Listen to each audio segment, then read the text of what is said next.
एक सीधी कार्रवाई चाहिए। अब अगर पाकिस्तान के घुटने टिकाने हैं हमको, आप सोचिए, अगर हम पाकिस्तान के घुटने टिकाना चाहते हैं तो क्या शांतिपूर्ण तरीके से पाकिस्तान घुटने टेक देगा? थोड़ी सी चीज में देखा तुमने, यार दरिया में रक्त बहा देंगे। बिलावल भुट्टो, एक वो हाफिज सईद है उनका आतंकवादी, वो क्या कह रहा था, वहाँ दरियाओं में रक्त बहेगा।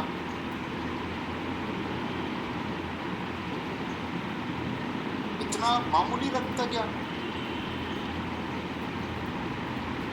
अगर हिंदुस्तानी कुछ थोड़ा सा और भी बहा देंगे तो बह जाओगे तुम, रक्त की तो जरूरत भी नहीं है। लेकिन जो लोग उस इंस्टेंट के, तो वो घुटने ऐसे नहीं टेकेंगे, वो घुटने टेकते हैं शक्ति प्रदर्शन के सामने, जो पुर्तगालियों ने करके दिखाया। अरबियों को मारा उन्होंने, महमूद बेगड़ा को मारा, गुजरात के शासक को। तुर्की वाले तुम भी और तुमको मारेंगे, और उन्होंने मारा पुर्तगालियों ने सबको, किसी से कुछ नहीं हुआ। तो जब मार लगेगी उसके बाद में जब समझ में आएगा। हमने देखा है छोटा सा कोई गांव में नया नया डॉन बनता कॉलर ऊपर करके, पाकिस्तान उससे नए कॉलर ऊपर करने वाले डॉन की तरह है। जब उसे पता चलता हाँ देख लेंगे, लेकिन जब प्रशासन उसको उठाता है और उसमें एक दो दिन उसमें लाठी बजती है, और जब उसके नाखून उखाड़ लिए जाते हैं एक दो, तब वो कहता है अब जी आज की बात नहीं करूँगा। मैं कह रहा हूँ सबसे पहले तो हाफिज सईद की गर्दन लेकर के आओ, और उसको वहां जहां सिंधु वाला वो है ना,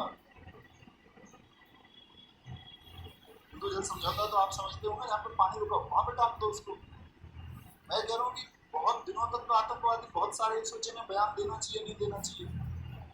अमेरिका ने यही तो किया, ओसामा बिन लादेन को ढूंढ करके मारा। अब हिंदुस्तानियों के अंदर वो सोच रहे कि दम नहीं है, क्योंकि उनको पता है ना कि ये हिंदुस्तानी भी आपका लास्ट में तो आपका जातीय के ऊपर लड़ेंगे। उस तरह का करेज दिखाई नहीं पाएंगे, उस तरह का साहस दिखाई नहीं पाएंगे। इसीलिए तो बयान देता है हिंदुस्तान के बारे में कोई। आप देख रहे होंगे पिछले 3 4 5 दिन की न्यूज क्या चल रहा है।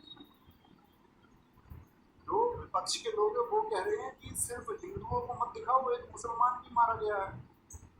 वो ये नहीं कह रहे आतंकवादी हमला हुआ है, वो कह रहे हैं कि सिर्फ हिंदू हिंदू मारे गए हैं, उसको दिखा रहे हो यार तुम। जो पाकिस्तानी मारा गया, एक नई खबर आई फिर, अरे नहीं नहीं वो मुसलमान नहीं है, वो तो गुजर बकरवाल है। बात ये है ही नहीं, बात ये है कि आतंकवादी हमला हुआ है, आतंकवादी हमला निर्दोष व्यक्तियों पर। उस आतंकवाद के खिलाफ कड़ी कार्रवाई होनी चाहिए, जो पाकिस्तान कभी नहीं कबूलता था, उस पाकिस्तान ने भी कबूल कर लिया। उसने कहा हम बना देते हैं।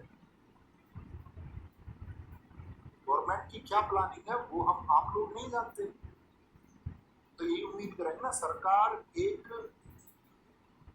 सख्त कार्रवाई करे, और ऐसी सख्त कार्रवाई होनी चाहिए जो भविष्य में मिसाल बने। दोनों पीओके को यही तो समय है। इन लोगों ने सोचा 1947 में बंटवारा हो रहा था हमारा, तो सेना उसके आगे वो आपका पाकिस्तान की 1948 पाक ऑक्यूपाइड कश्मीर, भारत का हिस्सा ले लिया इन्होंने अपनी तरफ। अभी चाइना बिजी है ना अपने अमेरिका वॉर में, टैरिफ बढ़ाया हुआ है उसने चाइना के साथ में, चाइना खुद उलझा हुआ है। पाकिस्तान में दूसरा पक्ष है, उधर बलूचिस्तान वाली जो आपका पीएलए है वो डिमांड कर रहे हैं, वहां पे पाकिस्तान फंसा हुआ है। सबसे बेहतरीन समय कार्रवाई हो, पीओके खाली करो, पीछे जाओ। हम एक एक भारतीय लड़ने के लिए तैयार है। भारतीय सेना आदेश करे कि कब उसको सिविलियंस की जरूरत है, भारत का एक एक बच्चा तैयार होगा लड़ने के लिए, किसी के भी खिलाफ। तुम 2 4 लोगों का मत सोचना, तुम विरोधियों का, विपक्षियों का, जो वोट बैंक के चक्कर में कुछ भी कहते हैं। हिंदुस्तान यूनाइट है, इसका एक एक बच्चा लड़ेगा जब जरूरत हो, हर एक व्यक्ति के अंदर उतना दम। तुम बताओ लड़ोगे कि नहीं लड़ोगे? और हमारी सेना उतनी कमजोर भी नहीं है, उसको जरूरत भी नहीं होगी सिविलियंस को, सब कुछ कर सकते, सब कुछ। तो इसने क्या बोला,